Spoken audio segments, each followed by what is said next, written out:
ስሙት። ስለ ድንግል ማርያም የማይመሰክር ቤተ እምነት ክርስቶስን እሰብካለሁ ቢል በዲያብሎስ የተታለለ ህይወት ያለው ነው።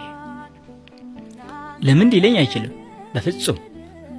በቃ ኢየሱስ አለ። እሺ ምን ማለት ነው ስትሉ መድኃኒት ከምን አዳነ? ጥያቄ አለ። ከምን አዳነ? ከኃጢአት።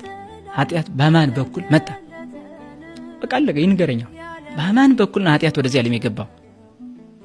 እሺ በሔዋን አይደል?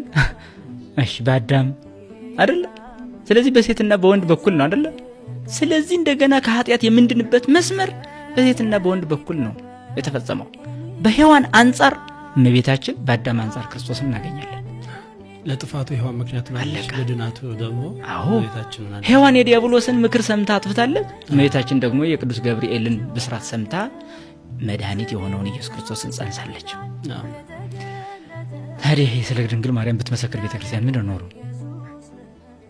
ለምንድን ነው አንድ ፓስተር የራሱን ፎቶ እያንጠለጠለ በየእንትኑ ደግሞ ራሱን እንዲሰበክለት እየፈለገ ስለ ድንግል ማርያም የሚነገረውን ንግግር የሚጠላው?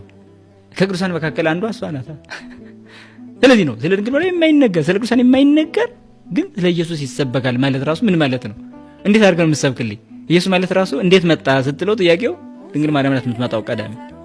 በቃ ይሄንን ነው አስተሳስራ የምታስተምር ቤተክርስቲያን። ማን ምን ክብር መሰጠት እንዳለበት አውቃ ነው የምታስተምር ቤተክርስቲያን። ይሄን ለይቶ ማወቅ ያስፈልጋል።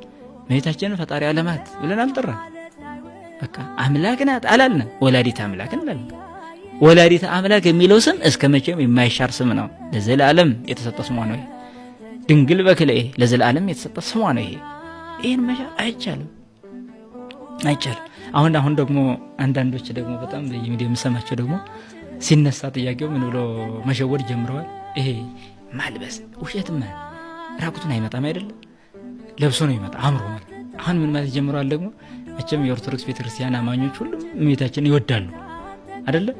ይሄንን መውደድ ስለሚያውቁ እኛም እኮ ማርያምን እንወዳለን የሚሉ አንዳንድ አሁን ትምህርቶች ደግሞ እየጀመሩ ነው። ወጣቱን ለማታለል እኮ ነው። ጥያቄ አለኝ። ማርያምን እንወዳለን አለ አንድ ፓስተር አፊቴ ላይ ናና ቆም እስኪ። ማርያምን እንወዳለን ምን ማለት ነው? ምን ማለት ነው? እንወዳለን እኛ እኮ ቅዱሳን እንወዳለን ምን ማለት ነው? እንዴ ማለት ይሄ መጠየቅ አለበት። ዝም ብሎ እንወዳለን አለ እንዴ? የአምላክ እናት መሆኗን ማትመሰክር ከሆነ ምንን ወደድክ? ስለሷ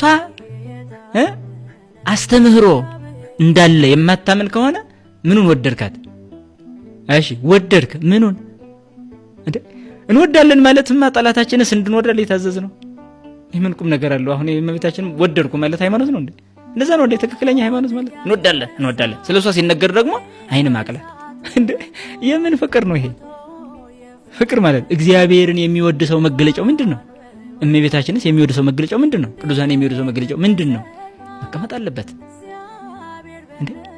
እግዚአብሔርን የሚወድ ሰው ይፈራዋል፣ ያመልከዋል፣ ይገዛለታል፣ ትእዛዙን ይፈጽምለታል። የሚወደኝ ቢኖር ትእዛዜን ይፈጽም ይጠብቅ አይደለ? ስለዚህ እግዚአብሔርን የመውደድ ማሳያው ትእዛዙን መጠበቅ እንደሆነ ሁሉ እመቤታችንን የመውደድ ማሳያው የአምላክ እናት መሆኗ ከፈጣሪ የተሰጣትን ጸጋ መመስከር ነው ለዓለም።